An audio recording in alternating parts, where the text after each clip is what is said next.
alladzi 'allama bil qalam, kemudian buat legasi yang sifatnya bisa bermanfaat lebih bagi generasi yang berikutnya. Salah satu caranya dengan menulis. Ya. Yang belajar ini usahakan punya catatan. Dicatat itu lebih terikat ilmunya dibanding sekedar dihafalkan. Nanti yang tercatat dirumuskan, diruntutkan, ke depan bisa jadi bacaan. Walaupun orangnya sudah tidak ada, meninggal misalnya, tapi kitabnya masih ada, maka disitulah kemudian namanya akan abadi. Keabadian itu yang memuliakan Allah. Imam Syafi'i nggak pernah kita lihat, ya kan? Nggak pernah berjumpa, nggak pernah. Masanya berbeda, tapi karyanya sampai sekarang masih bisa kita akses, dan dengan itu beliau dimuliakan keabadiannya. Karena itu orang-orang bijak mengatakan, kalau Anda masih ingin eksis sampai dengan masa depan, maka wariskan ke masa depan itu tulisan-tulisan dari karya kita yang paling baik. Tidak ada yang terbaik kecuali menyampaikan pesan-pesan yang dimuliakan oleh Allah Subhanahu wa taala. Teman-teman juga begitu. Ya, yang di birokrasi, yang di kedudukan, yang di harta dan sebagainya, ya bukan sekedar kita jalani sebagai profesi. Kalau bisa jadikan legasi, bikin kebijakan. Ya, buat kreativitas, bikin inovasi, tulis. Supaya satu saat dikenang, saya pernah mengalami ini, diwariskan, minimal anak cucu bisa baca. Oh, dulu saya kenal kakek itu begini, ya, bukan cuma lihat fotonya, ya kan? Wah, kakek ganteng juga ya. Oh, ternyata pernah main sinetron, ganteng-ganteng serigala gitu kan. Repot juga ya. Kita bikin tulisan lebih bagus, terukur ya. Balik, 'allamal insana ma lam ya'lam. Kemudian yang kedua, selalu berusaha berinovasi untuk menemukan sesuatu yang baru. Ya, jangan pernah terpaku pada satu hal. Cari sesuatu yang baru, bikin kreativitas sehingga lebih berwarna. Nah, cara menemukan ilmu yang baru itu kita sampaikan, itu kuncinya dua. Satu, rajin mendekati Allah, ya kan? Kita sudah ambil dalilnya di Quran surah 18 ayat 65, ya kan? Fawajada 'abdan min ibadina atainahu rahmatan min indina wa 'allamnahu min ladunna ilma. Khadir yang dimaksud di situ. Abdan itu sifat bagi orang yang rajin ibadah. Nah, biasanya ini catat rumus ya. Ini saya belum pernah kasih rahasia nih, tapi pagi ini rahasia di antara kita nih ya. Kita bagi dikit nih. Jadi di Quran itu nabi saja itu panggilannya itu dibagi 3 oleh Allah. Oke? Bagi berapa? 3. Untuk panggilan ya, bukan penyebutan nama. 1 nabi, ya ayyuhan nabi. 2 rasul. Ya? Yang ketiga abdun. Kalau misinya adalah pesan untuk menyampaikan informasi di lingkup pribadi dan keluarganya. Ada yang sifatnya khusus, ada yang bisa kita tiru. Itu panggilannya biasanya nabi. Tapi kalau sifatnya informatif untuk semua, informasinya semua akses, itu rasul. Jelas? Tapi kalau disebutkan sifat ibadah beliau yang demikian tinggi, itu panggilannya abdun. Menariknya, tidak ada satupun nabi dalam Al-Quran yang disebutkan kata abdun kecuali bersanding dengan keistimewaan. Ya. Pokoknya kalau sudah abdun pasti nikmat, ni'mal abdu innahu, dan seterusnya. Ya.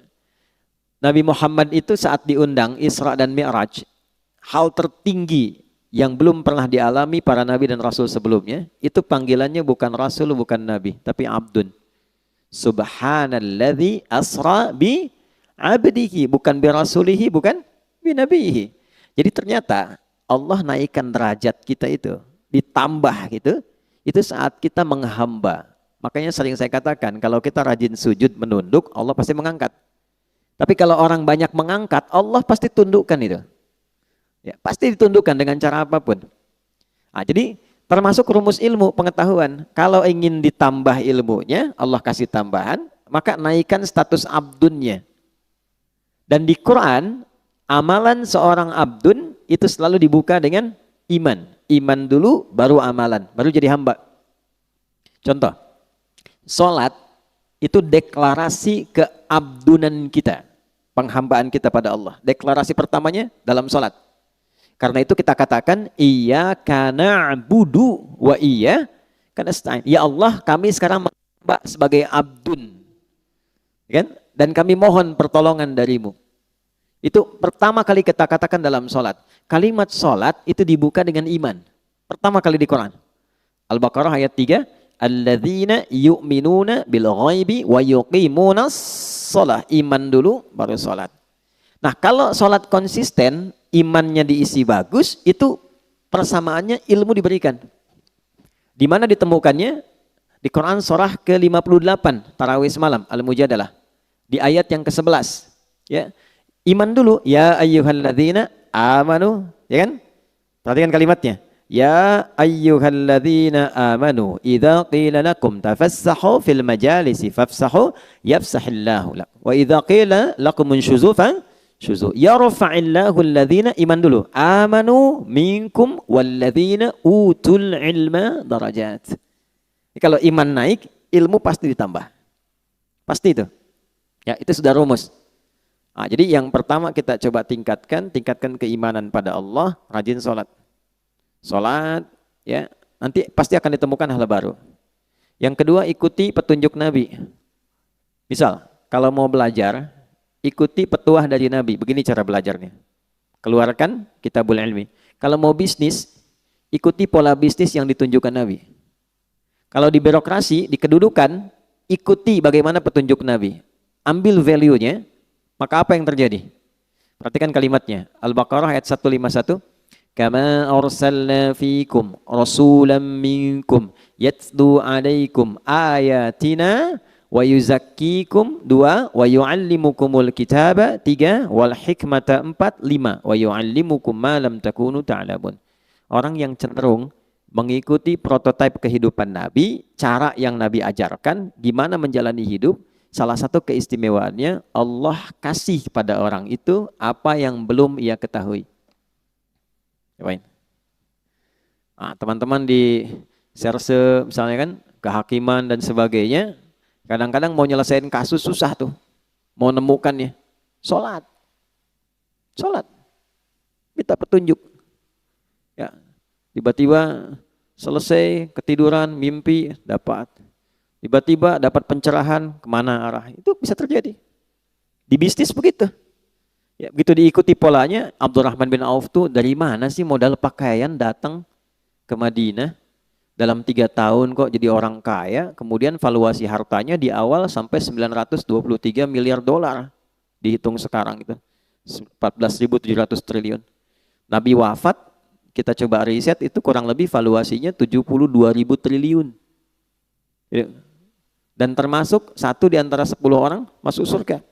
Dan selalu punya kreativitas yang baru, yang nggak dikerjakan orang. Orang pilih yang ini, beliau menemukan yang baru. Orang sudah mau deketin yang baru ini, beliau sudah pergi ke kreativitas yang lain. Jadi hebatnya itu yang dikerjakan orang, itu beliau sudah 2-3 kali 10 step berada di depan.